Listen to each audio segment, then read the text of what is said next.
অন্তর্বর্তীকালীন সরকারের প্রধান উপদেষ্টা ও অন্যান্য উপদেষ্টাদের মধ্যে দফতর বণ্টন করে প্রজ্ঞাপন জারি করেছে মন্ত্রিপরিষদ বিভাগ। শুক্রবার দুপুরে 12:30টার দিকে প্রধান উপদেষ্টা সহ 14 জনের মধ্যে বিভিন্ন মন্ত্রণালয় বা বিভাগ ভাগ করে দেওয়া হয়। এতে প্রধান উপদেষ্টা হিসেবে ড. মোহাম্মদ ইউনূস তার নিজের কাছে 27টি মন্ত্রণালয় বা বিভাগ রেখেছেন।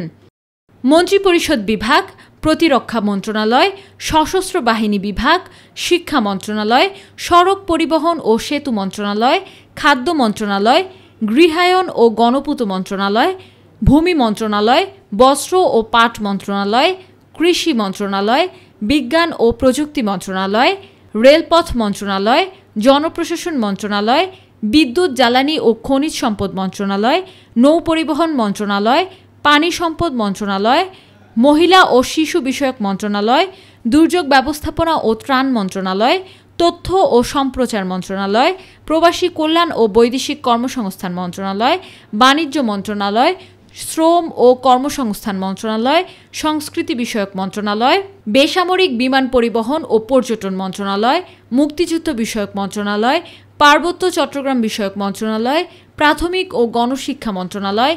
এছাড়া উপদেষ্টা সালেউদ্দিন আহমেদ পেয়েছেন অর্থ মন্ত্রণালয় ও পরিকল্পনা মন্ত্রণালয়ের দায়িত্ব। ড. আসিফ নজরুল পেয়েছেন আইন, বিচার ও সংসদ বিষয়ক মন্ত্রণালয়, আদিলুর রহমান খান পেয়েছেন শিল্প মন্ত্রণালয়, হাসান আরিফ পেয়েছেন স্থানীয় সরকার, পল্লী উন্নয়ন ও সমবায় মন্ত্রণালয়, তৌহিদ হোসেন পেয়েছেন পররাষ্ট্র মন্ত্রণালয়, সৈয়দা রিজওয়ানা হাসান পেয়েছেন পরিবেশ, বন ও জলবায়ু পরিবর্তন মন্ত্রণালয়, মিজু শারমিন এস মুর্শিদ পেয়েছেন সমাজ কল্যাণ মন্ত্রণালয়। এছাড়াও ব্রিগেডিয়ার জেনারেল অবসরপ্রাপ্ত ড. এম সাখাওয়াত হোসেন পেয়েছেন স্বরাষ্ট্র মন্ত্রণালয়, ড.